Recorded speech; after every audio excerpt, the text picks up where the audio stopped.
Go yard. I got so much motherfucking design on right now. Break it down, bring it back, make it clap. I got 3 old thoughts, new guap, where that thing. Bitches on my line, and you know they come straight. Hold up, what it not, 45, scope it cash like whoa.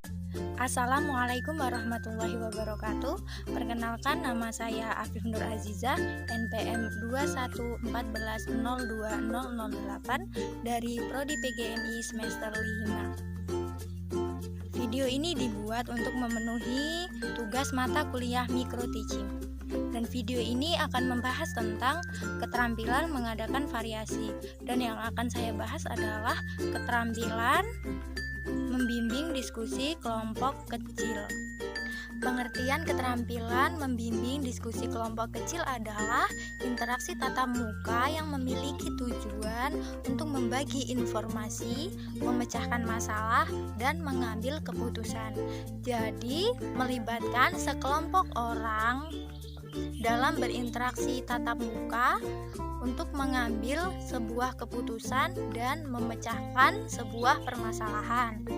Sebenarnya tidak semua pembicaraan yang dilakukan oleh sekelompok kecil orang dinamakan diskusi, tetapi agar dapat disebut sebagai diskusi kelompok kecil memiliki karakteristik sebagai berikut. Yang pertama, sekelompok individu. Jadi dalam diskusi harus ada sekelompok individu yang terdiri dari 4-5 orang dan bisa juga lebih.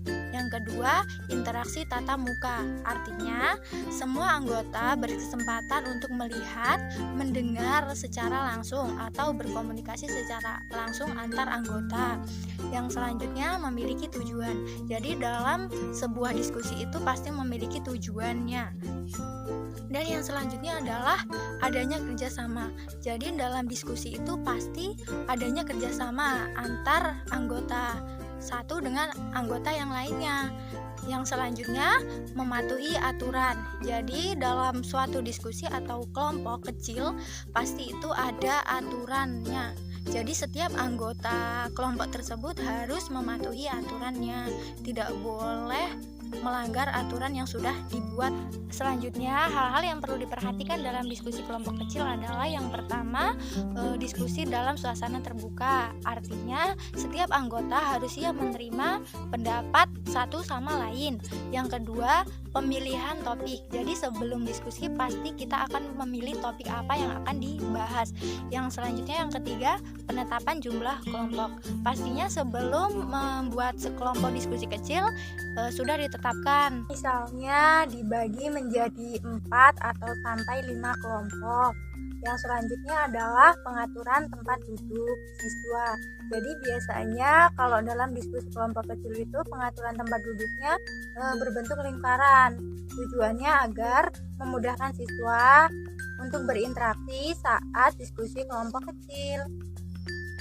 Ada beberapa komponen-komponen membimbing diskusi kelompok kecil. Yang pertama, memusatkan perhatian. Jadi seorang guru harus memusatkan perhatian siswa dengan cara menentukan tujuan awal diskusi, topik, atau masalah. Hal ini dapat dilakukan dengan mengemukakan tujuan yang ingin dicapai atau pertanyaan-pertanyaan yang harus dijawab melalui kegiatan diskusi. Yang selanjutnya dengan cara menandai dengan cermat pendapat yang tidak relevan atau menyimpang dari diskusi. Jadi seorang guru harus menandai dengan cermat nih mana yang pendapat yang menyimpang dari diskusi. Bila hal ini terjadi, guru hendaknya segera menghentikan penyimpangan tersebut, tetapi dengan cara yang halus agar tidak menyinggung perasaan siswa. Misalnya seperti memberikan komentar agar siswa menghentikan pembicaraan menyimpang tersebut. Komponen yang kedua adalah memperjelas masalah. Memperjelas masalah dengan cara memberikan contoh yang sesuai sehingga menjadi jelas. Jadi, misalkan siswa kurang jelas, guru harus memberikan contoh yang sesuai dengan topik yang akan dibahas sehingga mereka mengerti maksudnya. Kemudian komponen yang ketiga adalah menganalisis pandangan siswa. Dalam diskusi sering terjadi perbedaan pendapat antar anggota kelompok. Guru diharapkan mampu menganalisis perbedaan tersebut dengan cara yang pertama memberikan contoh yang sesuai sehingga menjadi jelas. Yang kedua dengan cara memperjelas hal yang disepakati dan tidak. Selanjutnya komponen yang keempat adalah meningkatkan kontribusi siswa atau meningkatkan usulan siswa dengan cara yang pertama mengajukan pertanyaan yang dapat merangsang siswa untuk berpikir secara kritis. Cara yang kedua memberikan waktu yang cukup kepada siswa untuk berpikir. Jadi biarkan siswa berpendapat terlebih dahulu, baru guru menyampaikan pendapatnya. Jangan ketika siswa berpendapat langsung dipotong. Cara yang ketiga adalah menyimak pendapat siswa dengan penuh perhatian dan simpatik.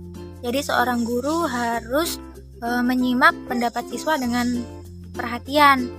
Jangan langsung mematahkan pendapat siswa meskipun kurang tepat. Komponen selanjutnya yang kelima adalah menyebarkan partisipasi siswa. Tujuannya guru menyebarkan partisipasi siswa adalah siswa memiliki kesempatan yang sama dalam berpartisipasi. Jadi setiap anggota kelompok memiliki kesempatan yang sama untuk mengusulkan pendapatnya masing-masing. Selanjutnya mendorong siswa yang tidak berpartisipasi dan mencegah siswa yang suka memonopoli. Dan mendorong siswa untuk mengomentari pendapat siswa lain. Jadi menyebarkan partisipasi siswa itu sangat penting karena salah satunya dapat mendorong siswa untuk mengomentari pendapat siswa yang lain. Jadi semua ikut berpartisipasi. Komponen yang terakhir adalah menutup diskusi, merangkum hasil diskusi bersama siswa dengan cara meminta siswa menilai proses maupun hasil diskusi, atau juga meminta siswa untuk menarik kesimpulan dari diskusi yang sudah kita lakukan. Sekian, terima kasih. Wassalamualaikum warahmatullahi wabarakatuh.